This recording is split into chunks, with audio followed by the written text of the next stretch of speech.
In the sprawling hillside neighborhoods of Medellín, Colombia, where corrugated metal roofs cascade down the mountainsides like a metallic waterfall, and where the dreams of the poor mingle with the harsh realities of urban survival, Pablo Emilio Escobar Gaviria was born on December 1st, 1949, into a world that would shape him into one of history's most notorious criminal leaders. This was a city caught between the promise of industrial progress and the grinding poverty that defined the lives of millions, where opportunity seemed as distant as the snow-capped peaks of the Andes that loomed over the valley. The Colombia of Pablo's birth was a nation still reeling from la violencia, a brutal civil conflict that had claimed hundreds of thousands of lives between 1948 and 1958, leaving deep scars in the national psyche and creating a culture where violence had become normalized as a means of resolving political and personal disputes. The aftermath of this period had created institutional weaknesses and social divisions that would later provide fertile ground for the growth of criminal organizations that could fill the vacuum left by ineffective government institutions. The Escobar family represented the struggling lower middle class that characterized much of urban Colombia during the 1950s and 1960s. Pablo's father, Abel de Jesus Dari Escobar Echeverri, worked as a farmer and occasional watchman, struggling to provide for his family in an economy that offered limited opportunities for advancement. His mother, Emilda de los Dolores Gaviria Berrio, worked as a school teacher, bringing both income and respectability to a household that aspired to something better than the poverty that surrounded them. The neighborhood of El Tablazo, where Pablo spent his early childhood, was a place where legitimate opportunity was scarce and where young men often found themselves drawn to alternative paths that promised quick advancement and material rewards. The area was characterized by overcrowded housing, inadequate infrastructure, and limited access to quality education or healthcare, creating conditions that fostered both desperation and entrepreneurial innovation among its residents. The educational environment that shaped Pablo's early development was typical of Colombian public schools during this period, underfunded,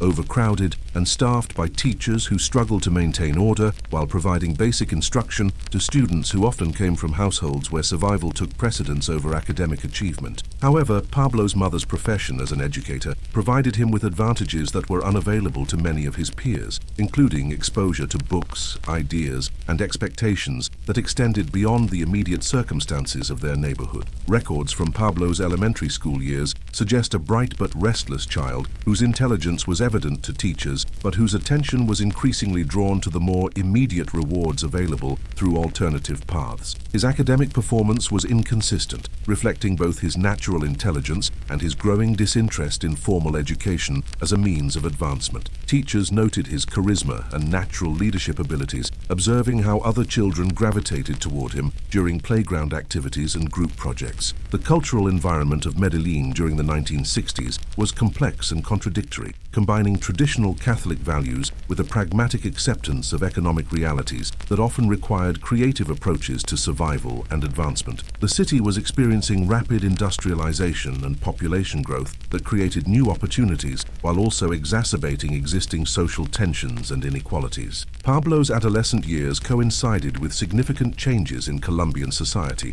as the country began to emerge from the isolation and violence that had characterized the previous decades. The expansion of international trade and communication created new awareness of global consumer culture and lifestyle possibilities that seemed tantalizingly close yet practically unattainable for most young people from working-class backgrounds. The influence of American popular culture during this period was particularly significant, as movies, music, and television programs portrayed lifestyles of wealth and excitement that contrasted sharply with the limited opportunities available in Medellín. These cultural influences created aspirations and expectations that traditional paths of advancement could not satisfy, contributing to the appeal of alternative careers that promised rapid access to the material symbols of success. Pablo's first documented involvement in criminal activities began during his teenage years with petty theft and small-scale fraud schemes that were common throughout the poorer neighborhoods of Medellín. These early crimes included stealing bicycles, selling fake lottery tickets, and various forms of street-level entrepreneurship that existed in the gray areas between legal and illegal commerce. The skills that Pablo developed during these early criminal experiences would later prove valuable in much larger and more sophisticated operations. He learned to read people and situations with remarkable accuracy, understanding instinctively what motivated different individuals individuals and how to appeal to their desires and fears. More importantly, he began to develop the combination of charisma and ruthlessness that would later characterize his leadership style. The automobile theft operation that Pablo organized during his late teens represented a significant escalation in both the scale and sophistication of his criminal activities. This enterprise involved the systematic theft of vehicles throughout Medellín, which were then either sold locally or transported to other regions where they could be disposed of without detection. The operation required coordination, planning, and management skills that distinguished it from simple, opportunistic crime. The success of this automobile theft ring provided Pablo with both financial resources and valuable experience in managing complex criminal operations involving multiple participants. The profits generated by these activities enabled him to begin investing in other ventures while building a reputation for competence and reliability that would prove valuable in establishing relationships with more experienced criminal leaders. The social dynamics of Medellín's criminal underworld during the late 1960s and early 1970s provided Pablo with opportunities to observe and learn from more experienced criminals who had established successful enterprises in various illegal markets. The city's geographic location and transportation infrastructure made it an attractive base for smuggling operations, while the weakness of law enforcement created environments where criminal enterprises could operate with minimal interference. The marijuana trafficking industry that was beginning to emerge in Colombia during this period represented a quantum leap in the scale and profitability of criminal enterprises compared to traditional activities like theft and fraud. The growing demand for controlled substances in the United States created opportunities for Colombian entrepreneurs who could establish supply chains and distribution networks that connected rural cultivation areas with international markets. Pablo's entry into marijuana trafficking occurred through relationships with established smugglers who recognized his potential value as both an operational leader and a strategic thinker. His intelligence and ambition quickly attracted the attention of senior figures within the emerging trafficking networks, who provided him with opportunities to demonstrate his capabilities while learning the specialized skills required for international criminal operations. The organizational structure of early marijuana trafficking operations was relatively simple compared to what would later develop, involving basic supply chains that connected rural farmers with urban distributors and international smugglers.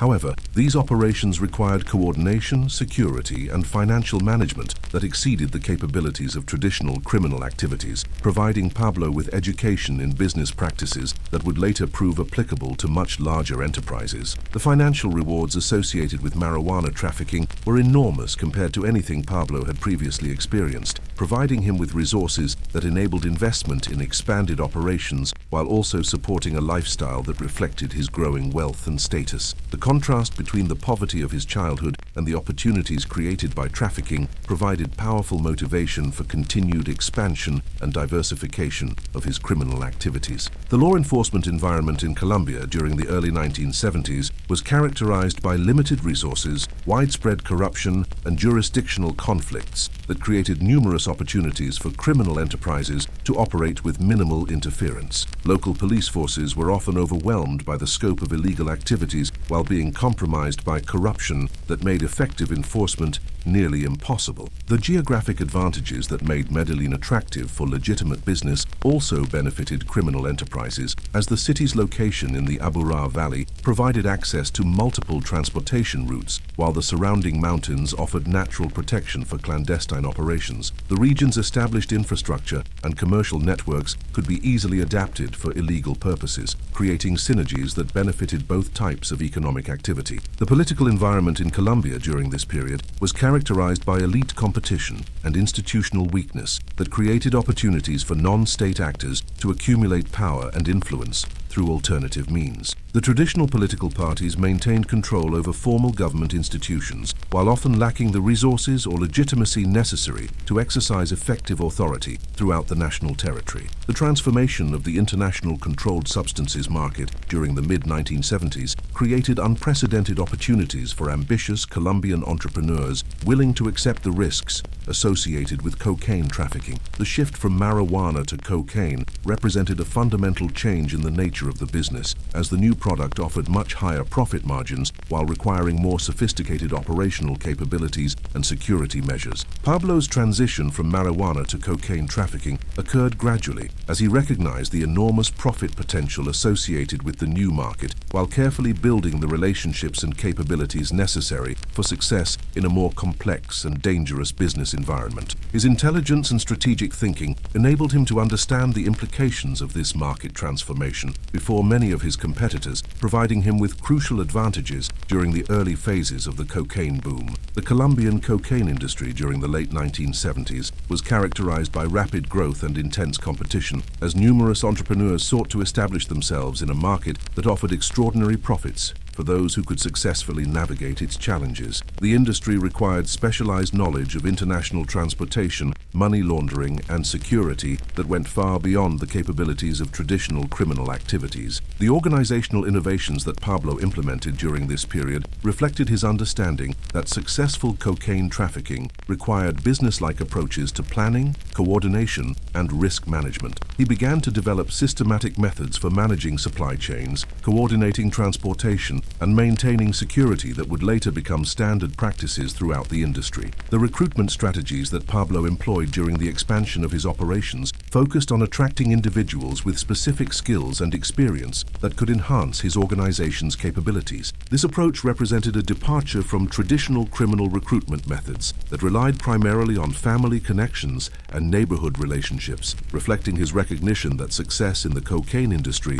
required professional competence rather than simply loyalty and courage. The violence that characterized Pablo's early operations was strategic and calculated rather than random or emotional, reflecting his understanding that controlled applications of force could achieve specific objectives, while excessive brutality could attract unwanted attention from law enforcement agencies. His approach to violence during this period emphasized precision and psychological impact rather than wholesale destruction. The corruption networks that Pablo began to establish during the late 1970s were systematic and comprehensive, involving relationships with law enforcement officials, political figures, and business leaders who could provide protection and assistance in exchange for financial compensation. These networks were essential for the success of large-scale trafficking operations, as they provided early warning of law enforcement activities while creating opportunities for legitimate business ventures that could serve as fronts for criminal enterprises. The financial management systems that Pablo developed during this period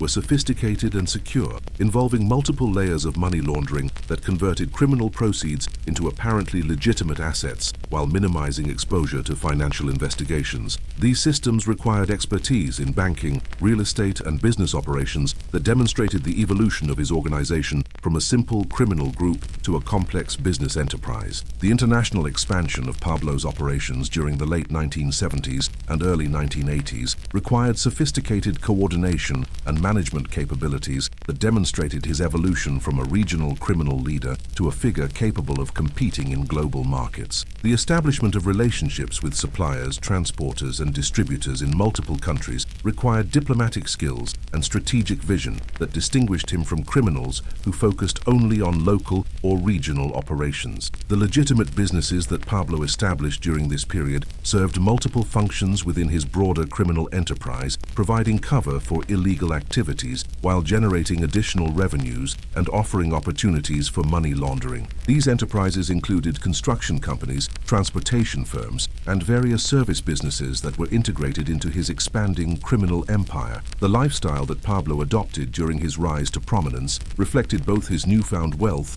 and his desire to demonstrate his success to family, friends, and rivals. Unlike criminal leaders who maintained low profiles to avoid law enforcement attention, Pablo embraced a conspicuous lifestyle that included expensive properties, luxury vehicles, and public displays of generosity that served both personal and strategic purposes. The philanthropic activities that Pablo began during this period were carefully calculated to build public support while creating political protection for his criminal activities. His investments in housing projects, sports facilities, and other community quality improvements in poor neighborhoods of Medellín generated genuine popularity among residents who benefited from his generosity, while creating political complications for government officials who might otherwise have pursued him more aggressively. The family relationships that Pablo maintained throughout his criminal career provided both motivation and vulnerability, as his commitment to protecting and providing for his relatives created predictable patterns that could be exploited by enemies, while also generating loyalty and support that enhanced his security. His marriage to Maria Victoria Henao in 1976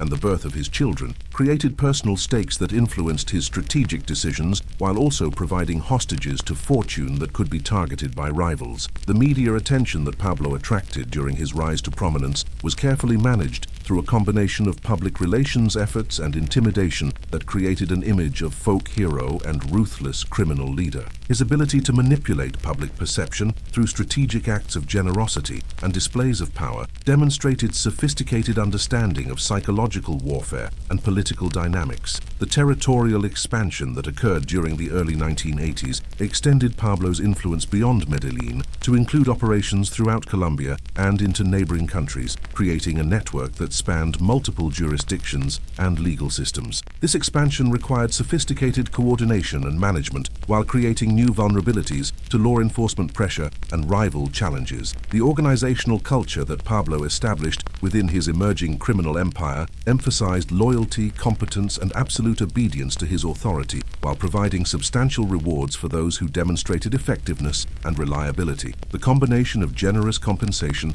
and severe punishment for betrayal created strong incentives for cooperation while maintaining the discipline necessary for complex operations. The technological innovations that Pablo's organization adopted during this period included advanced communication systems, transportation methods, and security measures that provided significant advantages over both rival organizations and law enforcement agencies. His willingness to invest in new technologies and operational methods demonstrated forward thinking that distinguished his organization from more traditional criminal groups. By the early 1980s, Pablo Escobar had transformed himself from a small-time criminal in the slums of Medellín into one of the most powerful and wealthy individuals in Colombia, commanding an organization that generated hundreds of millions of dollars in annual revenues while wielding influence that extended throughout Colombian society and beyond. However, this remarkable success had also attracted the attention of law enforcement agencies and rival criminals who possessed their own capabilities and ambitions. The foundations had been laid for what would become one of the most significant criminal enterprises in history, an organization that would challenge the authority of the Colombian state while generating levels of violence and corruption that would affect millions of people. The young man who had begun his criminal career stealing bicycles in the streets of Medellín was now positioned to build an empire that would reshape the global cocaine trade while testing the limits of what criminal organizations could achieve in the modern world. The stage was set for developments that would transform Pablo from a successful regional criminal leader into an international figure whose actions would influence politics, economics, and culture throughout the Western Hemisphere. The skills, relationships, and resources that he had accumulated during his apprenticeship in crime would now be tested on a scale that exceeded anything he had previously attempted, challenges that would ultimately determine whether he could maintain control over the forces he had unleashed. The transformation of Pablo Escobar from a regional criminal leader into one of the most powerful men in the Western Hemisphere began in earnest during the early 1980s, as the explosion of cocaine demand in the United States created opportunities that exceeded anything previously seen in the history of organized crime. The convergence of Colombian supply capabilities, American consumer demand, and geographic advantages created a perfect storm that would generate wealth and power on a scale that challenged traditional assumptions about the relationship between criminal organizations and sovereign states. The cocaine market of the early 1980s represented a revolutionary moment in the economics of illicit substances, as the new product offered profit margins that dwarfed those available through any other criminal activity. While marijuana trafficking had provided substantial revenues, cocaine generated returns that could transform successful traffickers into individuals whose personal wealth exceeded the gross domestic product of many nations. The concentrated value and compact size of cocaine also created logistical advantages that enabled more efficient transportation and storage, compared to previous commodities. The formation of the Medellín cartel during this period represented Pablo's recognition that the enormous opportunities created by the cocaine boom required organizational capabilities that exceeded those of traditional criminal groups. The cartel structure enabled coordination among different trafficking organizations while maintaining the independence and specialization that allowed each group to contribute its unique capabilities to the broader enterprise. The founding members of the Medellín cartel included some of Colombia's most successful and ruthless criminal leaders, each of whom brought distinct advantages to the Confederation. Carlos Leda provided expertise in transportation and logistics, having established sophisticated air transport networks that could move large quantities of cocaine directly from Colombia to landing strips throughout the southeastern United States. Jorge Luis Ochoa contributed financial resources and political connections that facilitated money laundering and provided protection from government interference. José Gonzalo Rodríguez Gacha, known as El Mexicano, brought military-style organization and ruthless enforcement capabilities that proved essential for maintaining discipline within the cartel while eliminating external threats. Fabio Ochoa Vázquez provided additional transportation resources and established relationships with American distribution networks that enabled rapid expansion of market share throughout the United States. Pablo's role within this confederation was complex and multifaceted, as he served simultaneously as strategist, enforcer, and public face of an organization that required all these functions to maintain its dominance in an increasingly competitive and dangerous market. His unique combination of intelligence, charisma, and willingness to use extreme violence made him indispensable to the cartel's operations, while also making him the most recognizable and controversial figure within the organization. The operational structure that the Medellín cartel developed during the early 1980s was remarkably sophisticated, incorporating elements of modern corporate organization with the security measures and flexibility required for large-scale criminal enterprises. The cartel established specialized divisions responsible for different aspects of the cocaine trade, including procurement, processing, transportation, distribution, security, and financial management. The procurement operations involved relationships with coca farmers throughout Colombia, Peru, and Bolivia, who provided the raw materials necessary for cocaine production. The cartel established purchasing networks that guaranteed farmers reliable markets for their crops, while providing the organization with secure access to high-quality coca paste that could be processed into finished cocaine products. The processing facilities that the cartel established throughout Colombia were industrial-scale operations that could refine thousands of kilograms of cocaine monthly, utilizing advanced chemical processes and equipment that rivaled those employed by legitimate pharmaceutical companies. These laboratories were located in remote areas that provided security from government interference while offering access to transportation networks that could move finished products to international markets. The transportation networks that the cartel developed were revolutionary in their scope and sophistication, incorporating aircraft, maritime vessels, and overland routes that could move cocaine from production facilities in Colombia to distribution points throughout the United States, Europe, and other international markets. The organization's fleet of aircraft included everything from small private planes to large cargo aircraft capable of carrying multi-ton shipments across international boundaries. The distribution networks that the cartel established in the United States were comprehensive and efficient, reaching major metropolitan areas from Miami to Los Angeles, while penetrating smaller markets that had previously been served by local dealers. These networks required coordination with American criminal organizations while maintaining security against law enforcement operations and rival trafficking groups. The financial management systems that the cartel implemented were among the most sophisticated money laundering operations ever developed, involving networks of banks, businesses, and financial institutions that could process billions of dollars in criminal proceeds while minimizing exposure to regulatory scrutiny. The organization established relationships with financial institutions throughout the Caribbean, Central America, and the United States that provided essential services for converting drug proceeds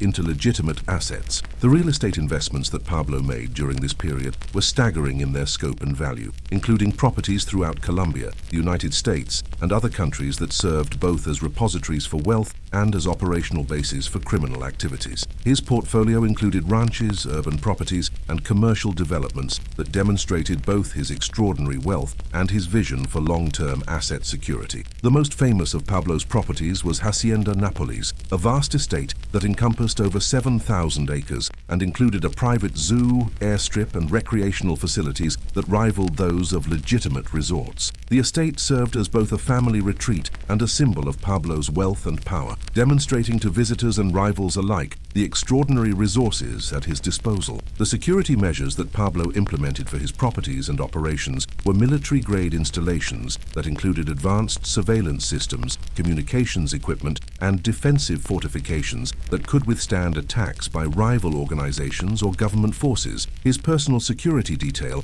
included former military personnel and specialized bodyguards who were equipped with sophisticated weapons and trained in counter-surveillance and protective techniques. The corruption networks that the Medellín cartel established during this period were unprecedented in their scope and systematic nature, involving relationships with officials at every level of Colombian government and extending into institutions throughout the hemisphere. The organization's wealth enabled it to offer financial incentives that exceeded the annual salaries of most government officials, creating corruption opportunities that were virtually impossible to resist. The systematic nature of these corruption efforts involved detailed intelligence gathering about potential targets, careful cultivation of relationships over extended periods, and ongoing maintenance of loyalty through combinations of rewards and threats. The cartel employed specialists whose sole responsibility was managing relationships with corrupt officials, ensuring that protection networks remained effective while minimizing exposure to law enforcement infiltration. The political influence that Pablo began to exercise during the early 1980s extended beyond simple corruption to encompass strategic intervention in electoral processes and policy debates that affected the cartel's interests. His wealth enabled him to finance political campaigns, influence media coverage, and shape public opinion in ways that served his strategic objectives while undermining government efforts to combat organized crime. Pablo's decision to enter politics directly by winning election to the Colombian Congress in 1982 represented a bold attempt to legitimize his position while gaining legal immunity from prosecution. His campaign for alternate representative from Antioquia was successful, providing him with official government status that complicated law enforcement efforts while demonstrating the extent of his political influence. However, Pablo's congressional career was short-lived, as investigative journalists and political opponents exposed his criminal background and forced his resignation from office. The controversy surrounding his political involvement marked the beginning of a permanent conflict between Pablo and significant segments of the Colombian political establishment, creating enemies who would prove instrumental in his eventual downfall. The media strategy that Pablo employed during this period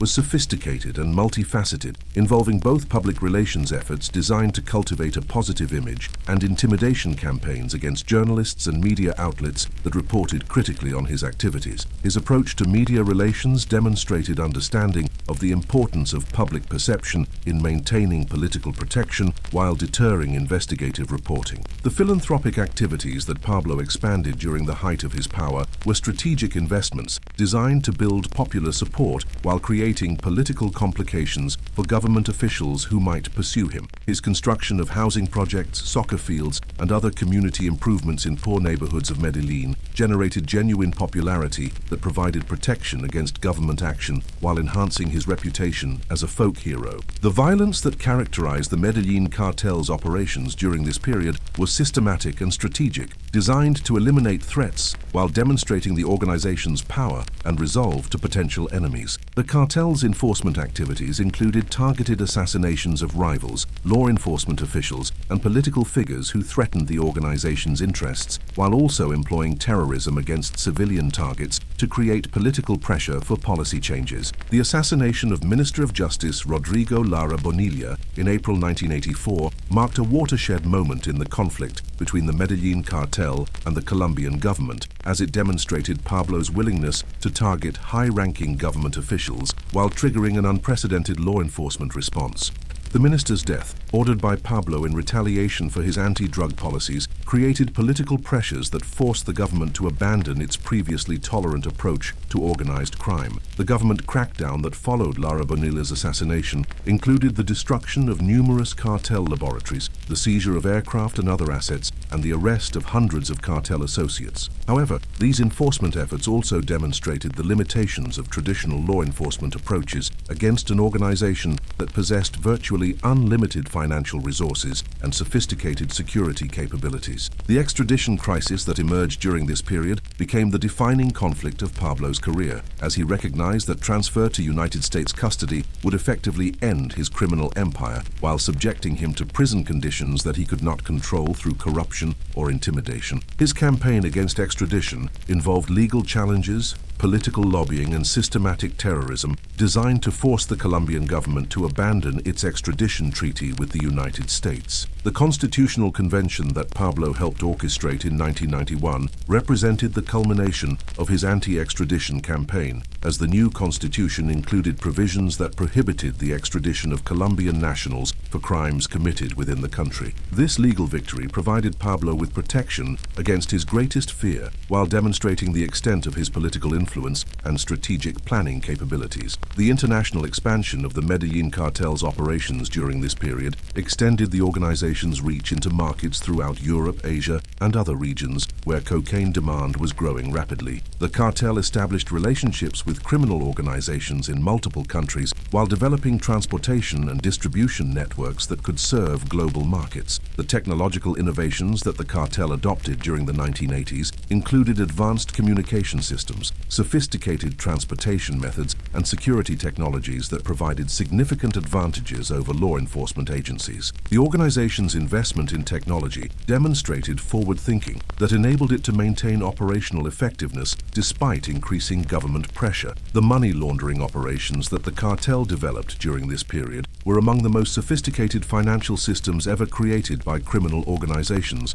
involving hundreds of businesses, banks, and financial institutions that could process enormous volumes of cash while maintaining apparent legitimacy. These systems enabled the cartel to convert drug proceeds into real estate, businesses, and other assets that provided long-term wealth security. The legitimate business empire that Pablo established during this period included construction companies, transportation firms, retail establishments, and various service businesses that generated substantial revenues while providing cover for criminal activities. These enterprises employed thousands of people while contributing to the economic development of regions throughout Colombia. The cultural influence that Pablo exercised during the height of his power extended beyond his immediate criminal activities to encompass broader impacts on Colombian society, popular culture, and international perceptions of the country. His lifestyle and activities became subjects of fascination for media outlets throughout the world, while influencing fashion, music, and other cultural expressions. The family dynamics that characterized Pablo's personal life during this period reflected his efforts to maintain normal relationships despite the extraordinary circumstances of his criminal career. His devotion to his wife and children provided both motivation for his activities and vulnerabilities that could be exploited by enemies, while his extended family relationships created additional security considerations and operational complications. The security challenges that Pablo faced during the peak of his power were enormous, as his prominence made him a target for rival criminal organizations, law enforcement agencies, and political enemies who possessed their own capabilities and motivations for eliminating him. His survival required constant vigilance and sophisticated protection measures that consumed enormous resources while limiting his freedom of movement. The rivalry with the Cali cartel that emerged during this period represented a fundamental challenge to the Medellín Organization's dominance, as the competing group possessed similar resources and capabilities while employing different strategic approaches that proved effective in certain markets and situations. The conflict between these organizations would eventually reshape the entire Colombian cocaine industry while generating levels of violence that affected innocent civilians throughout the country. The law enforcement pressure that intensified during the late 1980s included unprecedented cooperation between Colombian and American agencies, sophisticated intelligence operations, and military-style enforcement actions that challenged the cartel's operational security while forcing constant adaptation of methods and procedures. The effectiveness of these efforts varied, but they imposed costs and constraints that limited the organization's expansion while creating vulnerabilities that could be exploited. The popular support that Pablo maintained throughout much of the 1980s reflected both his philanthropic activities and the complex relationship between organized crime and Colombian society during this period. Many poor Colombians viewed him as a folk hero who had succeeded despite humble origins disciplines while providing benefits to communities that received little attention from government institutions. However, the violence and instability that accompanied his activities also generated opposition from middle-class and elite Colombians who suffered from the crime and terrorism that characterized his operations. This opposition would eventually coalesce into organized resistance movements that proved instrumental in his eventual downfall. By the end of the 1980s, Pablo Escobar had built what was arguably the most powerful criminal organization in history, generating annual revenues estimated in the billions of dollars while wielding influence that extended throughout Colombian society and into international markets. His organization employed thousands of people, controlled vast territories, and possessed capabilities that rivaled those of many sovereign states. However, this extraordinary success had also created enemies and challenges that would ultimately prove insurmountable. The violence and terrorism that had enabled his rise to power had also generated opposition from powerful interests within Colombia and internationally, while the very prominence that demonstrated his success made him an increasingly attractive target for elimination. The empire that Pablo had built during the 1980s represented the apex of what criminal organizations could achieve in the modern world, but it also contained the seeds of its own destruction. The stage was set for conflicts that would test every aspect of his power and ultimately determine whether his criminal empire could survive the forces that it had unleashed. The transformation of Pablo Escobar from a criminal leader into a terrorist who would hold an entire nation hostage began in the aftermath of Minister Rodrigo Lara Bonilla's elimination in 1984, marking the point where his conflict with the Colombian state evolved from occasional confrontations into systematic warfare that would define the next decade of Colombian history. What had previously been a profitable criminal enterprise operating within corrupt but manageable political systems now became an existential struggle between a criminal organization and the fundamental structures of democratic governance. The government response to Lara Bonilla's assassination represented an unprecedented escalation in the official campaign against organized crime, as President Belisario Betancourt authorized military operations and law enforcement actions that had previously been considered too politically sensitive or operationally dangerous. The destruction of cartel laboratories, seizure of aircraft and assets, and arrests of hundreds of associates demonstrated that the Colombian state was finally prepared to challenge Pablo's organization with serious force. However, Pablo's response to this government pressure revealed the extent to which his thinking had evolved beyond traditional criminal calculations to encompass broader strategic considerations about power, legitimacy, and survival. Rather than seeking accommodation or temporary retreat, he chose to escalate the conflict through systematic terrorism designed to demonstrate that the Colombian state could not protect its own institutions or citizens from his organization's capabilities. The formation of Los Extraditables in 1987 marked the formalization of Pablo's war against the Colombian government, as this organization served as both a public relations vehicle and an operational command structure for coordinating terrorist activities designed to force policy changes. The group's motto, "We prefer a grave in Colombia to a prison in the United States," encapsulated Pablo's determination to prevent extradition while demonstrating his willingness to sacrifice everything rather than accept defeat. The systematic nature of the terrorism that Los Extraditables implemented exceeded anything previously seen in Colombian history, as the organization targeted not only government officials and law enforcement personnel, but also civilian infrastructure and innocent bystanders, whose suffering was designed to create political pressure for policy changes. This approach represented a fundamental departure from traditional criminal violence, which typically focused on specific targets and immediate objectives rather than broader social disruption. The bombing campaign that began in earnest during the late 1980s demonstrated both the sophisticated capabilities that Pablo's organization had developed and his willingness to employ terrorism against civilian targets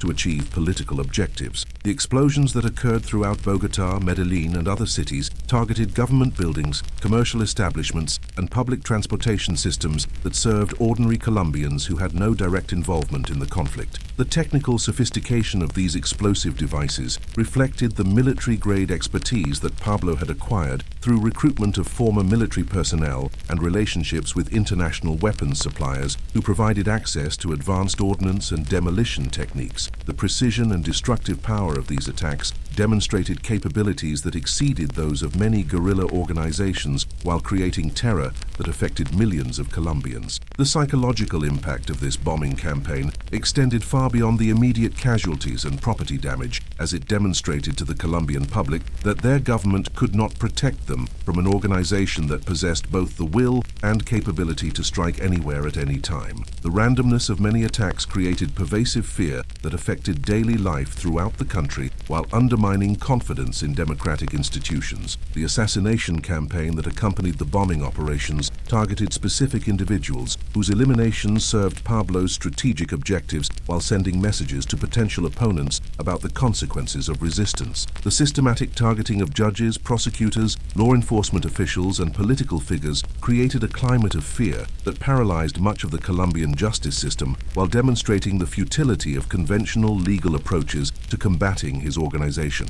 The elimination of Justice Minister Enrique Lomurtra in 1984, Supreme Court Justice Carlos Medellín Forero in 1986, and Attorney General Carlos Mauro Hoyos in 1988 demonstrated Pablo's ability to reach even the most protected government officials while creating succession crises within institutions that were essential for maintaining democratic governance. These assassinations were carefully planned operations that utilized intelligence networks and operational capabilities that exceeded those available to many government agencies. The siege of the Palace of Justice in November 1985, while not directly ordered by Pablo, demonstrated the extent to which his conflict with the Colombian state had created conditions that enabled other extremist groups to launch their own attacks against democratic institutions. The collaboration between Los Extraditables and M19 guerrillas during this operation revealed the potential for criminal political alliances that could threaten the fundamental stability of Colombian society. The targeting of presidential candidates during the 1989 to 1990 electoral campaign represented the apex of Pablo's terrorism, as he sought to eliminate political leaders who threatened his interests while demonstrating that democratic processes themselves were vulnerable to criminal intervention.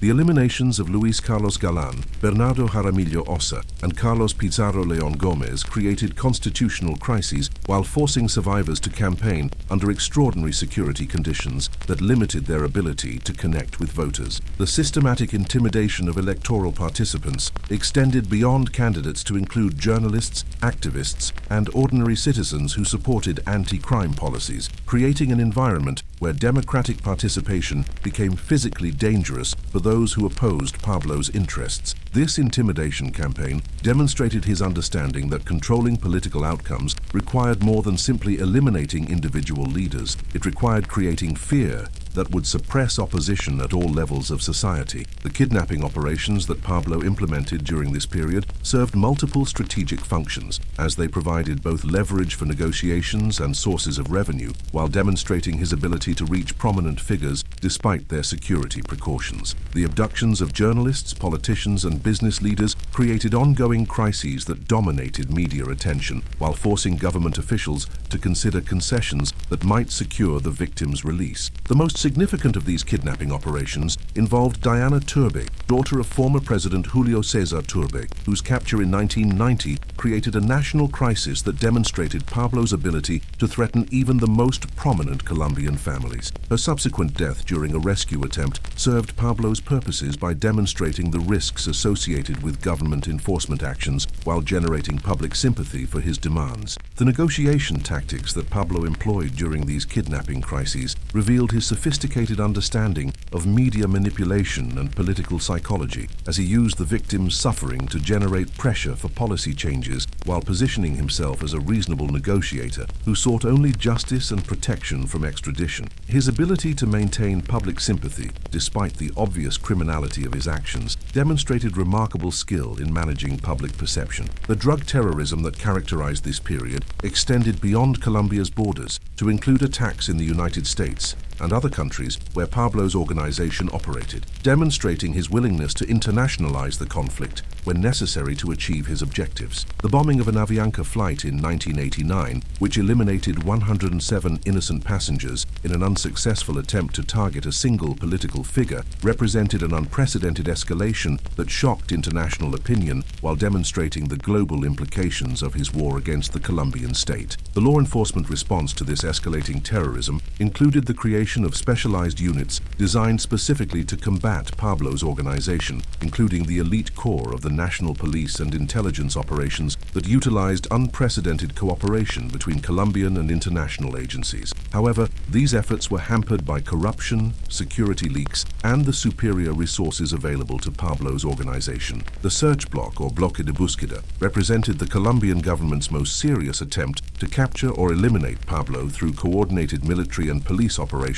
that utilized advanced technology and intelligence capabilities. Led by Colonel Hugo Martinez, this unit focused exclusively on Pablo's organization while employing tactics and technologies that had not been previously available to Colombian law enforcement. However, the effectiveness of the search block was limited by security compromises and the superior intelligence capabilities that Pablo had developed through his corruption networks and surveillance operations. His organization often possessed advance warning of planned operations while maintaining the ability to track government communications and movements in real time. The formation of Los Pepes, perseguidos por Pablo Escobar in 1992, represented a new phase in the conflict, as this organization utilized Pablo's own methods against him while claiming to represent victims of his terrorism. The systematic targeting of Pablo's properties, associates, and family members demonstrated that he was no longer fighting only the Colombian government, but also organized opposition that possessed similar capabilities and fewer legal constraints. The identity and sponsorship of Los Pepes remained officially mysterious, though many observers suspected involvement by rival criminal organizations,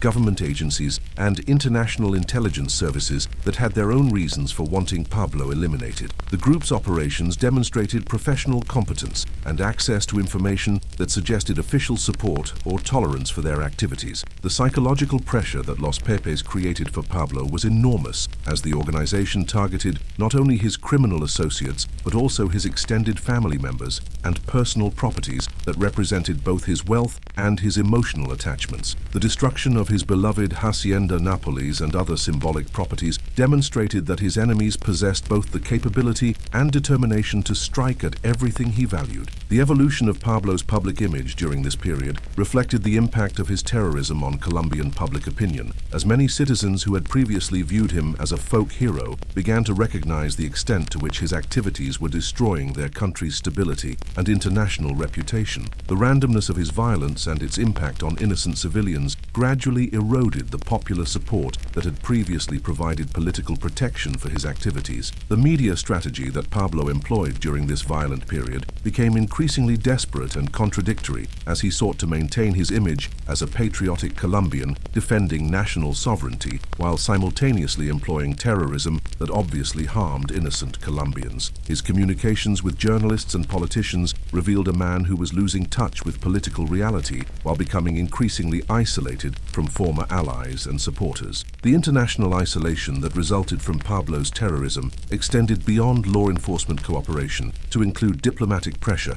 and economic sanctions that affected Colombia's relationships with major trading partners and international organizations. The damage to Colombia's international reputation created additional pressure on government officials to resolve the crisis through whatever means necessary. The impact of Pablo's terrorism on Colombian society was profound and lasting, as it demonstrated the vulnerability of democratic institutions to criminal organizations that possessed sufficient resources and determination to challenge state authority. The fear and uncertainty that characterized daily life during this period affected millions of Colombians while undermining confidence in their government's ability to provide basic security. The economic costs of this conflict were enormous, as the terrorism and instability created by Pablo's war against the state discouraged investment, reduced tourism, and forced massive expenditures on security measures that diverted resources from productive activities. The brain drain that resulted from violence and instability deprived Colombia of talented individuals who sought opportunities in more stable environments. The corruption that Pablo's wealth enabled during this period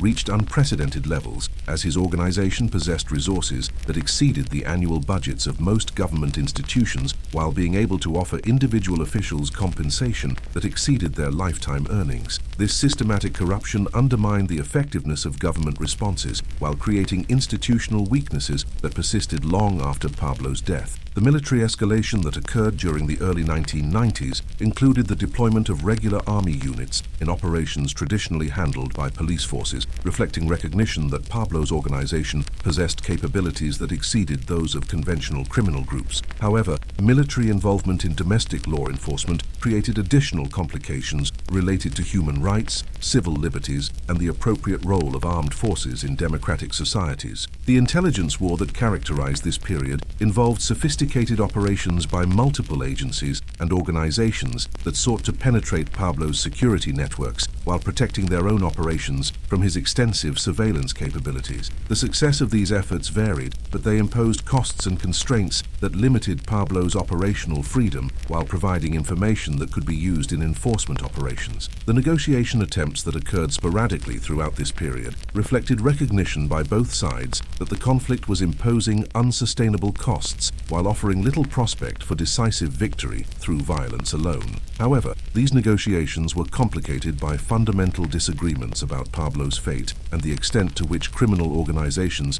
could legitimately challenge state authority. The constitutional reform process that Pablo influenced during this period demonstrated his sophisticated understanding of legal and political systems as he recognized that changing fundamental laws could provide more durable protection than temporary political arrangements. His success in securing constitutional prohibition of extradition represented a major victory that seemed to provide the security he sought. However, Pablo's inability to control the violence and instability that his own organizations had created meant that constitutional protections alone could not provide the security and legitimacy that he needed to transition from criminal leadership to political influence. The momentum of violence and the institutional damage that had been created proved impossible to reverse through legal means alone. The personal costs that Pablo experienced during this period included the destruction of his family life, the elimination of close associates, and the constant stress of living under siege conditions that prevented normal human relationships and activities. His transformation from a charismatic leader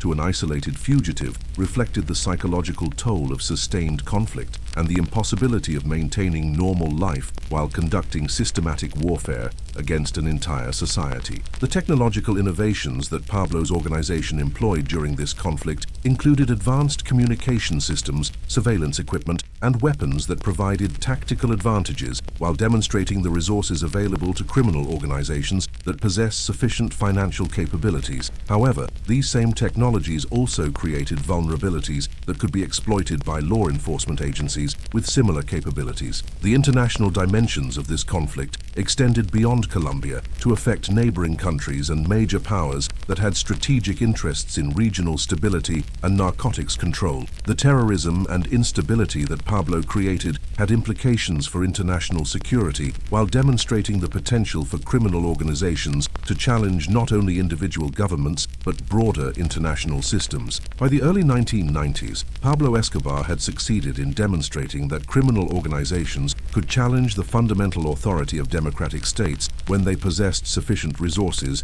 and determination. However, this success had also created conditions that made his ultimate survival impossible, as the violence and instability he had generated could not be contained or controlled indefinitely. The stage was set for the final phase of his conflict with Colombian society, a period that would test whether democratic institutions could survive the challenge he represented, while determining the ultimate fate of the man who had brought a nation to its knees through systematic terrorism and violence. The beginning of the end for Pablo Escobar's criminal empire came not through military defeat or overwhelming law enforcement pressure, but through the gradual recognition that his war against Colombian society had created conditions that made his survival impossible regardless of his wealth, cunning, or capacity for violence. By 1991, the terrorism and instability that he had generated had reached levels that threatened not only his enemies, but also his own organization, family, and personal security in ways that could not be resolved through traditional criminal methods. The mounting pressure that Pablo faced during this period came from multiple directions simultaneously, creating a convergence of forces that exceeded even his extraordinary capabilities for survival and adaptation. The Colombian government had committed unprecedented resources to his capture or elimination, while rival criminal organizations had begun systematic campaigns against his interests. International law enforcement agencies had developed sophisticated intelligence and operational capabilities specifically designed to combat his organization, while public opinion had shifted decisively against him due to the random violence that had claimed thousands of innocent victims. The negotiations that led to Pablo's surrender in June 1991 reflected his recognition that temporary retreat might provide opportunities for long-term survival that continued confrontation could not offer. The agreement that was reached between his representatives and government officials provided for his incarceration in a specially constructed facility that would offer security from both his enemies and potential escape attempts, while enabling him to maintain some control over his organization's activities. La Catedral, the prison that was constructed specifically to house Pablo, represented a unique compromise between the government's need to demonstrate that he was being punished and Pablo's requirements for security and comfort during his incarceration. Located on a mountaintop near Medellín, the facility was designed to prevent both escape attempts and attacks by rival organizations while providing amenities that exceeded those available in conventional Colombian prisons. The conditions that Pablo enjoyed during his incarceration at La Catedral became legendary for their luxury and the extent to which they enabled him to continue directing criminal activities despite his official imprisonment. The facility included private quarters, recreational areas, communication systems, and security measures that provided both comfort and operational capabilities that rivaled those of many legitimate business headquarters. However,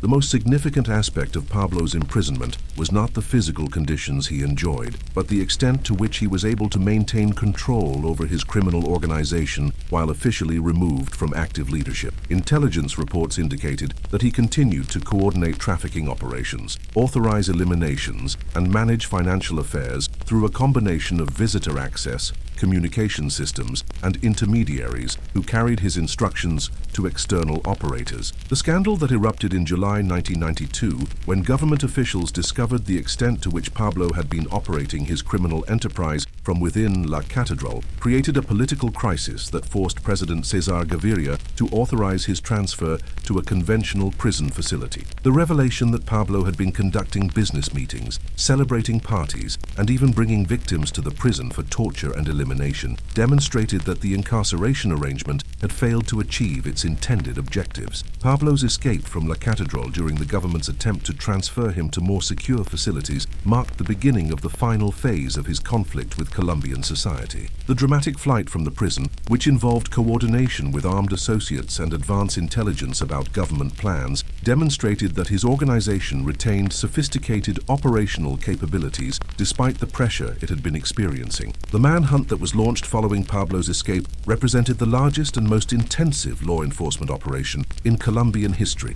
involving thousands of personnel from multiple agencies and unprecedented cooperation with international partners who provided technical assistance and intelligence support. The resources committed to his capture exceeded those available to most military operations, while demonstrating the government's recognition that his continued freedom posed existential threats to Colombian democracy. The search bloc, which had been temporarily disbanded during Pablo's imprisonment, was reconstituted with enhanced capabilities and expanded authority that reflected lessons learned during previous operations. Under the continued leadership of Colonel Hugo Martinez, the unit received advanced equipment, specialized training, and intelligence support that provided advantages that had not been available during earlier phases of the conflict. The technological capabilities that were deployed during this final manhunt included sophisticated surveillance systems, communication intercept equipment, and tracking technologies that enabled real-time monitoring of Pablo's movements and communications. The cooperation with United States agencies provided access to satellite surveillance, electronic intelligence, and analytical capabilities that exceeded anything previously available to Colombian law enforcement. However, Pablo's organization had also adapted to these technological challenges through the development of counter-surveillance measures, secure communication communication systems and operational security protocols that minimized exposure to electronic monitoring. The cat-and-mouse game that developed between his security teams and government surveillance operations demonstrated the sophisticated capabilities that both sides had developed during their prolonged conflict. The intelligence operations that were conducted during this period involved not only technological surveillance, but also human intelligence networks that sought to penetrate Pablo's organization while protecting government agents from the violent retaliation that had characterized his previous responses to infiltration attempts. The success of these efforts varied, but they provided valuable information about his movements, plans, and vulnerabilities that could be exploited in operational planning. The role of Los Pepes during this final period became increasingly significant as the organization intensified its campaign against Pablo's family, associates, and properties while maintaining operational security that prevented definitive identification of its membership or sponsorship.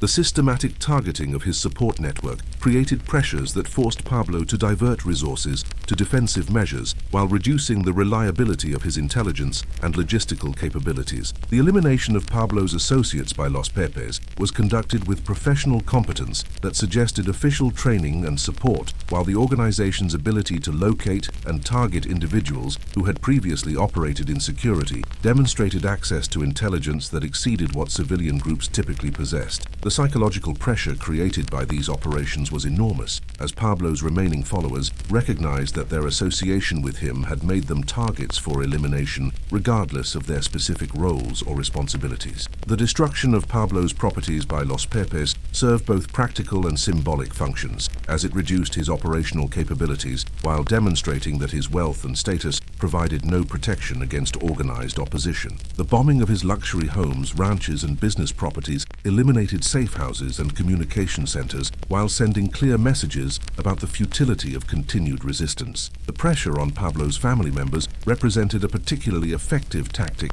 as Los Pepes targeted relatives who had previously been considered off-limits due to their non-involvement in criminal activities. The threats and attacks against his mother, siblings, and other family members created emotional stress that affected Pablo's decision-making while forcing him to expend resources on protective measures that reduced his operational flexibility. The deterioration of Pablo's support networks during this period was gradual but inexorable, as associates who had previously provided essential services began to distance themselves from his organization due to the increasing risks associated with continued collaboration. The combination of government pressure and Los Pepes retaliation created conditions where loyalty to Pablo became virtually synonymous with accepting a death sentence. The financial pressures that Pablo experienced during this final period were also significant, as the constant movement required to avoid capture prevented effective management of his business operations, while the loss of associates and facilities reduced his organization's revenue-generating capabilities. The costs associated with security measures and maintaining his family's protection consumed enormous resources, while providing diminishing returns in terms of actual security. The psychological isolation that characterized Pablo's final months was profound, as the constant threat of betrayal by associates and the recognition that his enemies possessed capabilities that matched or exceeded his own created paranoia and stress that affected his judgment and decision-making. The transformation from a confident leader commanding vast resources to a hunted fugitive operating with minimal support represented a psychological journey that few individuals could navigate successfully. The intelligence breakthrough that led to Pablo's location in December 1993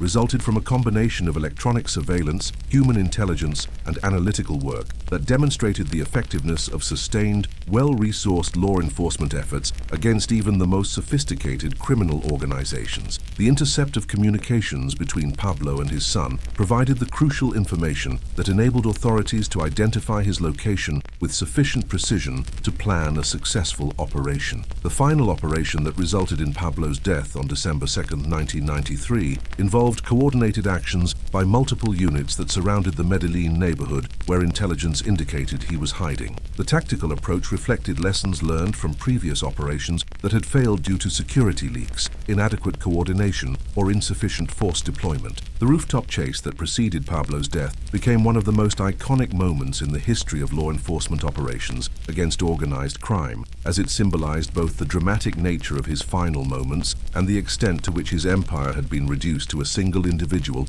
desperately seeking escape from overwhelming opposition. The image of the man who had once challenged an entire nation, reduced to running across rooftops in his underwear, provided a stark contrast to the luxury and power that had characterized his earlier life. The circumstances surrounding Pablo's death remained controversial, as questions arose about whether he was eliminated during the firefight with police officers or whether he took his own life to avoid capture. The official version maintained that he was struck by police gunfire during the confrontation, while alternative theories suggested that he had committed suicide rather than face the possibility of capture and extradition. The immediate aftermath of Pablo's death created celebrations throughout Colombia, as millions of citizens who had lived under the threat of his terrorism finally felt safe to express their relief and satisfaction at his elimination. The dancing in the streets of Medellín and other cities demonstrated the extent to which his activities had terrorized the population, while revealing the depth of public satisfaction at his removal. However, Pablo's death also marked the beginning of a new phase in Colombian organized crime, as rival groups moved quickly to fill the vacuum created by his elimination, while implementing different strategies and organizational approaches that reflected lessons learned from his ultimate failure. The fragmentation of his empire created opportunities for the Cali cartel and other organizations that had previously operated in his shadow. The international reaction to Pablo's death reflected both satisfaction at the elimination of a major criminal threat and recognition that his activities had created institutional and social problems that would persist long after his removal. The damage to Colombian democracy, civil society, and international reputation represented legacies that would require decades to address through sustained reform efforts. The impact of Pablo's death on his family was devastating, as they faced both grief over his loss and continued threats from enemies who viewed them as potential sources of information or revenge targets. His widow, Maria Victoria Henao, and children, Juan Pablo and Manuela, were forced to flee Colombia and assume new identities in order to escape the violence that continued to surround anyone associated with his name. The distribution of Pablo's assets following his death created additional conflicts, as various groups claimed rights to properties and financial resources that had been accumulated through criminal activities. The Colombian government's efforts to seize these assets faced legal challenges and practical difficulties that demonstrated the complexity of dismantling criminal empires even after their leaders had been eliminated. The cultural legacy of Pablo Escobar proved to be remarkably durable and complex, as his life story became the subject of countless books, movies, television programs, and other media productions that portrayed him alternatively as a folk hero, a terrorist, and a tragic figure whose ambitions exceeded his moral boundaries. The romanticization of his life in popular culture often obscured the suffering that his activities had caused, while contributing to mythologies that influenced subsequent generations of potential criminals. The impact of Pablo's career on Colombian society extended far beyond the immediate participants in organized crime, as his activities had normalized violence, corrupted institutions, and created cultural attitudes about wealth, power, and success that continued to influence behavior long after his death. The social normalization of criminal activity that occurred during his reign created conditions that facilitated the emergence of subsequent criminal organizations. The lessons that law enforcement agencies drew from their experience with Pablo influenced counter-narcotics strategies and organized crime investigations throughout the world, as his case demonstrated both the potential threats posed by well-resourced criminal organizations and the effectiveness of sustained coordinated enforcement efforts that combined multiple approaches and capabilities. The technological innovations that were developed during the campaign against Pablo,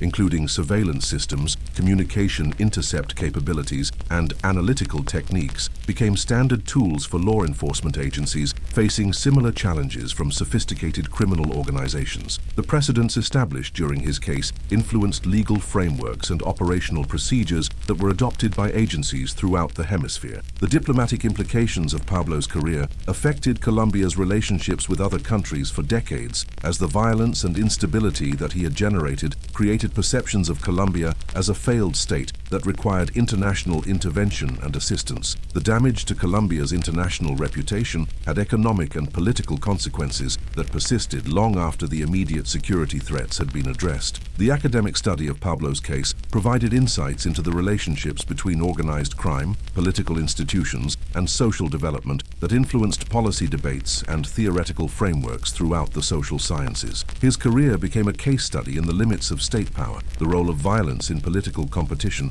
and the complex relationships between criminal organizations and civil society. The ongoing influence of Pablo's legacy in contemporary Colombia is evident in the persistence of criminal organizations that utilize similar methods and strategies, the continued challenges facing democratic institutions, and the social attitudes that reflect the normalization of violence and corruption that occurred during his period of influence. The structural problems that enabled his rise to power remained largely unaddressed decades after his death. The regional implications of Pablo's career extended throughout Latin America, as his methods and strategies were studied and adapted by criminal organizations in other countries, while his success demonstrated the potential for criminal groups to challenge state authority when they possessed sufficient resources and determination. The export of Colombian criminal techniques and organizational models affected security situations throughout the hemisphere. The global impact of Pablo's activities on the international cocaine trade was profound and lasting,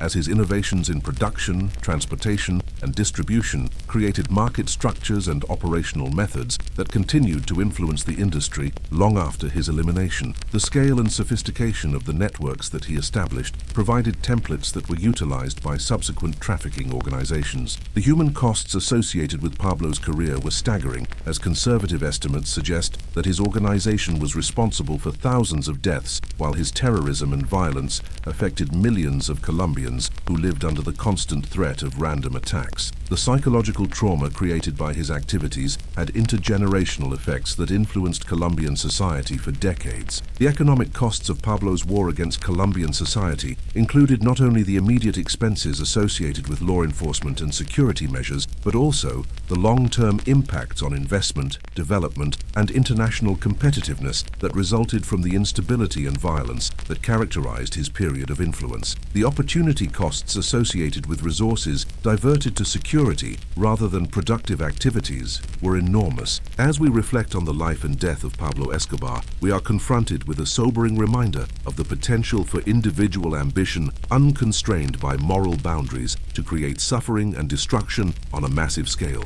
His transformation from a small-time criminal into a figure who could challenge the authority of a sovereign state demonstrates both the opportunities created by institutional weakness and the ultimate limits of power based solely on violence and intimidation. The story of Pablo Escobar serves as a cautionary tale about the corrosive effects of criminal wealth on democratic institutions, the importance of maintaining effective governance structures, and the necessity of addressing social inequalities that create conditions favorable to criminal recruitment. His legacy reminds us that the choices made by individual leaders can have consequences that persist long after those leaders have been removed from positions of influence. The ongoing violence and institutional challenges that characterize much of Latin America today can be traced in part to the precedents that Pablo established and the normalization of criminal methods that occurred during his period of influence. His case demonstrates that the defeat of individual criminal leaders, while necessary, is insufficient to address the broader social and institutional problems that enable organized crime to flourish. For those who have followed this examination of one of history's most notorious criminal leaders, we hope this exploration has provided insights into the complex factors that enable the emergence of criminal organizations capable of challenging state authority and the lasting consequences of their activities for civil society and democratic governance. If you have found this deep dive into the rise and fall of Pablo Escobar compelling, we invite you to subscribe to the channel, where we continue to explore the most significant criminal cases and historical developments that have shaped our world. Join us as we examine the human stories behind the headlines and analyze the complex factors that drive individuals toward paths